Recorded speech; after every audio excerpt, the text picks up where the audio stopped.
तर विद्यार्थ्यांनो, आज मी तुमच्यासाठी एक कोड घेऊन आलेली आहे. तर काय पहा, इथं तुम्हाला 9 चौकटी दिसतात ना.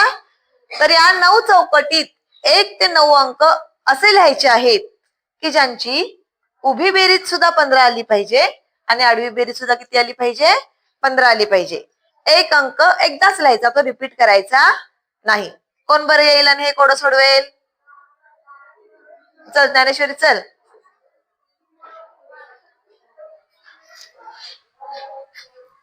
असं सोडवायचं म्हणजे तो दिसतेस तिथं. हा,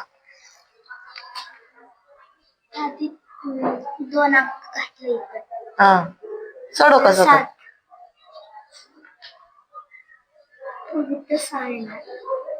बर, हे सगळे भरती.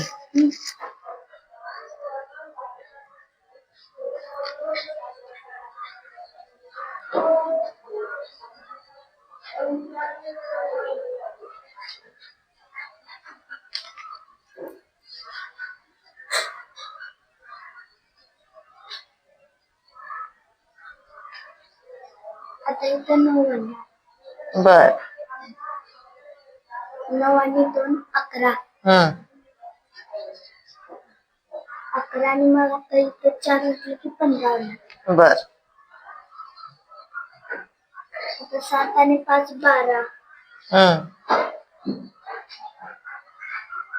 आता इथं 3 घातले की 15 आला. 15. बर, आता राहिला 8 आणि 1. हा,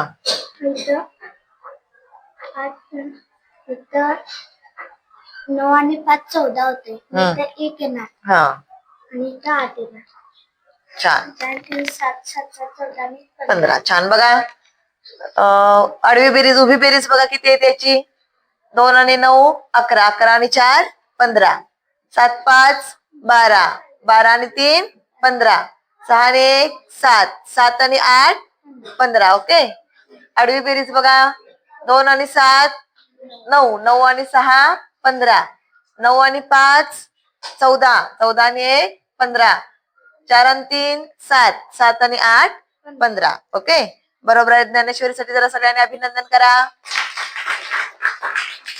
चल, पण यापेक्षा सुद्धा एक सोपी ट्रिक मी तुम्हाला शिकवणार आहे. कसं सोडवायचं हे. काही वेळेला चाकोरी बाहेर जाऊन आपण अशी कोडी सोडवायची आहे. म्हणजे काय करायचं, तुम्ही फक्त एवढ्याच चौकटीचा विचार करायचा आहे असं नाही. तर मी एक तुम्हाला क्लुप्ती सांगते बघा. मी आणखीन एक चौकट इथं लिहायला लागलोय पहा. बघा कसं सोडवायचं, अगदी क्षणात सोडवतो उत्तर आपण. 1 2 3 तिरक्या तिरक्या घ्यायच्या. 4 5 6 7 8 9. ओके. 9 अंक झाले, पण ते आपल्या चौकटीत आलेत का अंक? नाही ना. मग हा एक इथं लिहायचा आणि हा एक पुसायचा. इकडे किती राहिले? 9. हे 9 मी कुठे लिहिणार?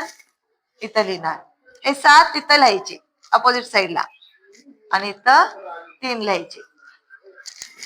बघा, सगळ्याची बेरीज 15 येते की नाही. 7 8 9. 9 आणि 1 10 आणि 5 15. 9 आणि 5 14 आणि 1 15. 4 आणि 3 7. 7 7 14 आणि 1 15. हे बघा, 9 आणि 2 11 आणि 4 15. 7 5 12 आणि 3 15. 6 आणि 1 7 7 14 आणि 1 15. आहे की नाही सोपी ट्रिक. काय केलं मी, आणखीन 4 बॉक्स तयार केले. 1 2 3 4 5 6 7 8 9 असे अंक घातले आणि त्याच्या समोरचा अंक त्याच्या पुढच्या चौकटीत काय केला मी, लिहिला. लक्षात राहील सगळ्यांच्या. तर अशा पद्धतीनं अगदी थोडक्यात आपण हे कोड सोडवू शकतो. ओके.